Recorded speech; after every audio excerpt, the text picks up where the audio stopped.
देखो भाई, जाना मैं किसी को नहीं कह सकता कौन गया कौन नहीं गया। बहुत से लोगों की मजबूरियां हैं, बहुत से लोगों की परेशानियां हैं, कारोबार हैं, मुकदमे हैं। हमारे पास वो वॉशिंग मशीन नहीं है जिससे लोगों के दाग धुल सके। भाजपा के पास है, वो अपनी वॉशिंग मशीन का इस्तेमाल कर रहा है। इसके अलावा तो भाजपा में अभी किसी भी पूरे मंत्रालय ने यहाँ डेरा डाल रखा है रामपुर में, खुद मुख्यमंत्री भी आ रहे हैं, तो किस बात का उनको डर है इस बात का? मैंने अभी एक बात मीडिया चैनल में इस बात को कहा कि जिस तरीके की चुनाव आयोग की परिकल्पना कल सुप्रीम कोर्ट ने की है परसों, अगर उस तरीके का चुनाव आयोग होता तो शायद लोकसभा का उपचुनाव आसिम राजा साहब 2 लाख वोटों से जीत चुके होते। और आज भी अगर उसी परिकल्पना का चुनाव आयोग हो जाए तो आसिम राजा साहब 50,000 वोटों से रामपुर की सीट जीतेंगे। लेकिन आज आप देख लें, कोई थानागंज, थाना कोतवाली, सिविल लाइंस थाना और जो अधिकारी हैं पुलिस के, उनके मोबाइल के कॉल रिकॉर्ड्स निकलवा के चेक कर लें। लोगों को फ़ोन कर रहे हैं कि या तो भाजपा में शामिल हो जाओ या थाने में शामिल हो जाओ, एक जगह शामिल हो जाओ। कमज़ोर आदमी, गरीब आदमी तो मजबूर है, क्या करेगा।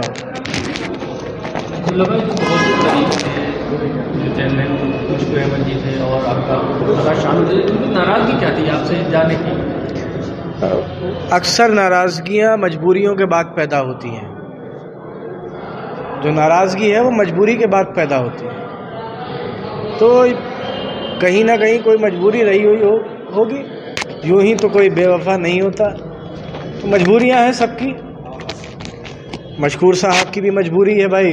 मैंने तो कहा कि वो बीडीसी का चुनाव हार गए, प्रधानी का चुनाव हार गए, उसके बावजूद भी समाजवादी पार्टी ने उनके बेटे को ज़िला पंचायत का टिकट दिया, ज़िला पंचायत मेंबर बनाया, फिर उनको एमएलसी का टिकट दिया। अब इससे ज़्यादा तो, और उनको ये गलतफहमी है कि वो किसी वर्ग को या किसी गांव को रिप्रेजेंट करते हैं। ये उनकी गलतफहमी है। ये गलतफहमी उनकी 5 को दूर हो जाएगी। आप पूरी ताकत लगाने के बाद समाजवादी पार्टी के इलेक्शन को किस तौर पर मानते हैं? मैंने कहा ना, जिस चुनाव आयोग की परिकल्पना सुप्रीम कोर्ट ने करी है, अगर उसी परिकल्पना का चुनाव आयोग हो जाए तो आसिम राजा साहब 50,000 वोटों से जीतेंगे। अभी चुनाव को बहुत ज़्यादा वक्त नहीं हुआ है, ना ही कोई मुद्दे बदले हैं और ना ही कोई ऐसा इनकलाब आया है कि, और ना ही कोई ऐसा कोई बहुत बड़ा जनहित का काम हो गया है कि जिसके बाद लोगों का मिजाज बदल जाए। लेकिन मुझे याद है 2017 में जब समाजवादी की सरकार ख़त्म हो रही थी और इलेक्शन आने वाला था, तो अगर कोई आम आदमी भी किसी अधिकारी की शिकायत कर देता था तो चुनाव आयोग उसे फ़ौरन बदल देता था। लेकिन यहाँ एक मंडल में अधिकारी हैं जो 6 चुनाव करा चुके हैं, यहाँ पर 5 या 6 चुनाव, और हर स्तर पर उनकी शिकायत हो चुकी है। और वो इल्लीगल डिप्यूटेशन पर, गैर कानूनी तौर पर दूसरे राज्य से उनका कैडर चेंज करके उन्हें यहाँ रख रखा है, गैर कानूनी तरीके से, लेकिन उन्हें नहीं हटा रहा कोई। तो चुनाव आयोग ने की जो परिकल्पना सुप्रीम कोर्ट ने जिसकी उम्मीद करी है वो अभी कुछ दूर है, क्या कह सकते हैं। चुनाव प्रचार प्रसार में किसी तरह से विश्वास? आज आपने फ्लैग मार्च देखा था? कितने लोगों को उठाया मालूम है आपको? कितने घरों में घुसे हैं पता है? पता कीजिएगा। और मैं तो सारे चैनल से कहूँगा कि लोकतंत्र की रक्षा करने के लिए आप लोगों को आना चाहिए। हर चैनल अपनी 10-10 ओबी वैन भेजे रामपुर में, और वो ओबी वैन लाइव लगाई जाए ताकि पूरा देश देखे रामपुर में कैसे चुनाव हुआ था और कैसा चुनाव कराने की तैयारी है। रामपुर के वोटर से क्या अपील करना चाहेंगे? आजम खां 10 बार यहाँ का वोटर नहीं है, हमारे परिवार का शख्स है, उससे कोई अपील की ज़रूरत नहीं है। वो इस चुनाव को अपने चुनाव की तरह लड़ा रहा है। ये वो शहर विधानसभा है जब आजम खां साहब जेल में थे, तब भी 1,32,000 वोट दिए थे उन्होंने। इस तरीके से प्रशासन का रवैया चुनाव आयोग से आपने शिकायत की, उससे क्या होगा? आज तक क्या हो गया? क्या हो गया आज तक? एक सिपाही तो हटा नहीं, क्या हो जाएगा उससे? जिस तरीके से आदम भाई की विधायक की गई, उसके बाद वोटर लिस्ट से भी नाम, उसको किस नजरिए से देख रहे हैं क्या? मेरा नज़रिया क्या कहता है इससे फ़र्क नहीं पड़ता, ये देश को देखना होगा। जिस तरीके से वो फैसला आया, सच आप भी जानते हो और सच मैं भी जानता हूँ। बस कुछ बातें जो ज़बान पर ना आए वो बेहतर है।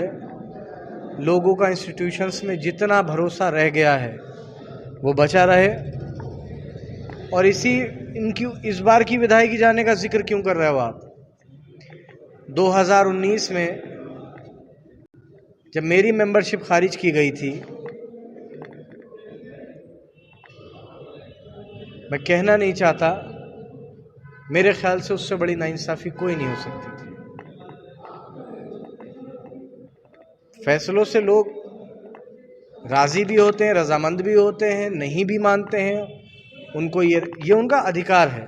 हमारा जुडिशल सिस्टम है, हर चीज़ है कि हम अगर नहीं है किसी चीज़ से इत्तेफाक रखते तो नहीं रखते। मैं एक जीती जागती मिसाल हूँ आपके सामने, जिसे किस कदर साजिशन फंसाया गया और जिसकी कहीं सुनवाई नहीं हुई, कहीं सुनवाई नहीं। जिम्मेदारी से कह रहा हूं, लेकिन मैंने कभी फैसलों के खिलाफ मुंह नहीं खोला, कभी नहीं कहा। लेकिन आज आपके सामने कह रहा हूं कि जितनी ज्यादती उस मामले में मेरे साथ हुई है, शायद ही किसी की हिंदुस्तान के इतिहास में हुई। मैंने कहा, एक यहीं पर मीटिंग हो रही है कि मैं अपने मालिक को हाजिर नाजिर जानकर कहता हूं कि जिस आरोप में मेरी विधायकी पिछली बार ली गई थी कि मेरी उम्र कम है, मैं अपने अल्लाह की कसम खाकर कहता हूं कि जो उम्र मैंने बताई थी वही सही है।